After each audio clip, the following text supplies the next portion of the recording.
Hello दोस्तों, अगर आप प्राइवेट सेक्टर बैंक में आज के डेट में अपना एक रेगुलर सेविंग्स अकाउंट ओपन करने की सोच रहे हो, तो देखो यहाँ पर प्राइवेट सेक्टर बैंक तो काफी सारे अच्छे हैं आज के डेट में। जैसे कि ICICI bank, HDFC bank, axis bank, इसके अलावा IDFC first bank, Kotak Mahindra bank, IDBI bank. तो यानी कि यहाँ पर काफी सारे बैंक आपको देखने को मिल जाते हैं। लेकिन क्या वाकई में इन बैंकों में आपको रेगुलर सेविंग्स अकाउंट ओपन करवाना चाहिए? तो देखो भाई, यहाँ पर अगर आप एचडीएफसी बैंक में अपना सेविंग्स अकाउंट ओपन करते हो तो यहाँ पर मिनिमम बैलेंस के ऊपर आपको चार्जेस देना पड़ता है, एसएमएस अलर्ट के ऊपर आपको चार्जेस देना पड़ता है, एटीएम कार्ड के ऊपर आपको चार्जेस देना पड़ता है, और सेम आईसीआईसीआई बैंक में भी आपको चार्जेस देना पड़ता है।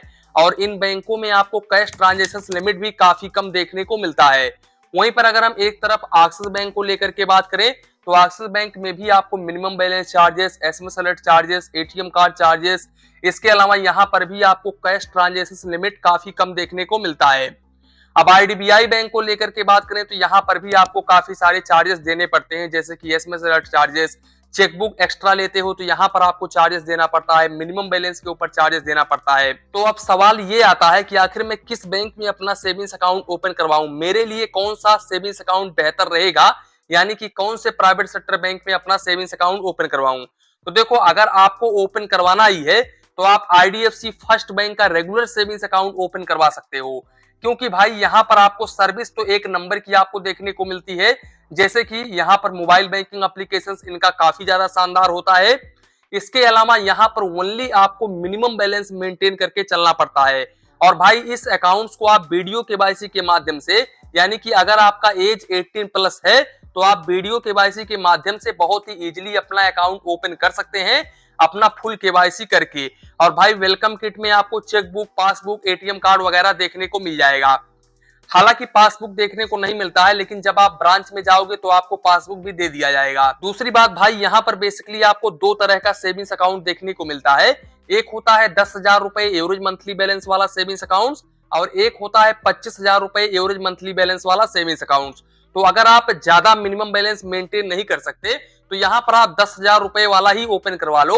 यहाँ पर 10,000 रुपए एवरेज मंथली बैलेंस वाले सेविंग्स अकाउंट्स में भी काफी अच्छा खासा आपको बेनिफिट्स देखने को मिल जाता है।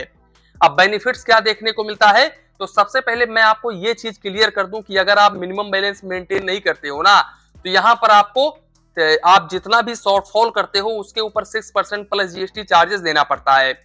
अब यहाँ पर अगर आप मिनिमम बैलेंस मेंटेन कर लेते हो तो फिर देखो यहाँ पर फायदा क्या है। सबसे पहले तो आप यहाँ पर चेकबुक अनलिमिटेड ले सकते हो। इसके अलावा एटीएम कार्ड के ऊपर नो चार्जेस, यानी कि issuance charges, annual maintenance charges बिल्कुल फ्री ऑफ कॉस्ट है। एटीएम कार्ड से आप जितना चाहे उतना ट्रांजेक्शन कर सकते हो, कोई भी चार्जेस आपको नहीं देना पड़ेगा।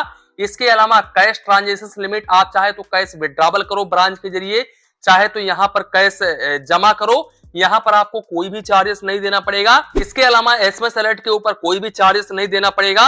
और यहाँ पर भाई इस सेविंग्स अकाउंट्स की कोई भी लिमिट नहीं है। यहाँ पर अगर आप ये सोचोगे कि मैं 2 लाख रुपए रख लूंगा, 4 लाख रुपए रख लूंगा, तो इस तरह का कोई भी बात नहीं है। आप जितना मर्जी चाहे उतना बैलेंस इस सेविंग्स अकाउंट में रख सकते हैं।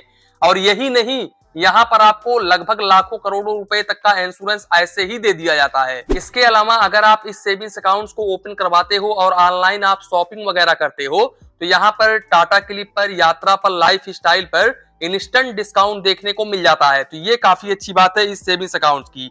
और यहाँ पर भाई डेबिट कार्ड के ऊपर आपको 50 प्रोटेक्शन कवर 50,000 रुपए तक का देखने को मिल जाता है।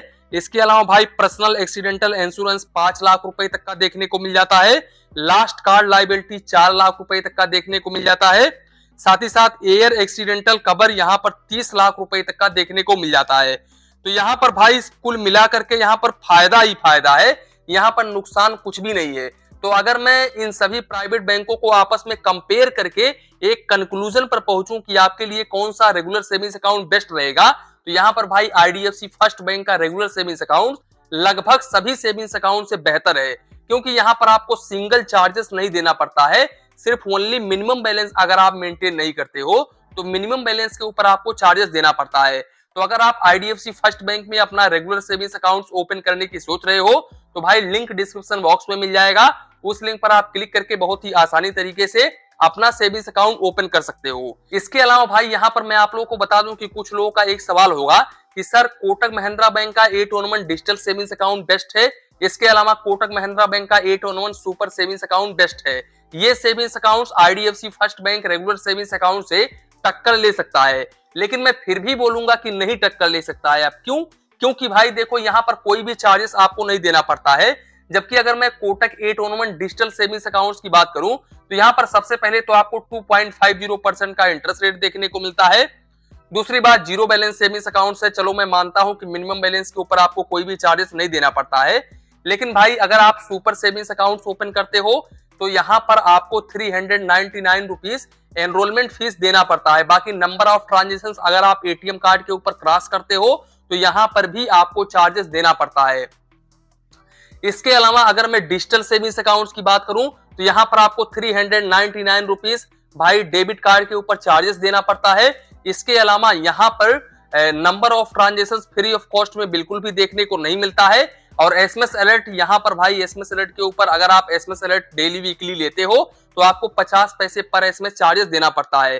तो किस हिसाब से IDFC first bank savings account से ये सेविंग्स अकाउंट बेहतर है, आप कमेंट बॉक्स में कमेंट कर सकते हो अगर आपको पता है तो। वैसे मैं मानता हूं कि आज के डेट में प्राइवेट सेक्टर बैंक में जितने भी प्राइवेट सेक्टर बैंक हैं उन सभी बैंकों में आईडीएफसी फर्स्ट बैंक का रेगुलर सेविंग्स अकाउंट काफी शानदार है, आप इस सेविंग्स अकाउंट की तरफ जा सकते हो।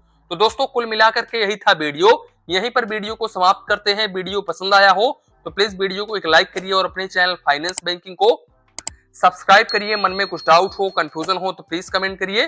धन्यवाद, मिलते हैं नेक्स्ट वीडियो में।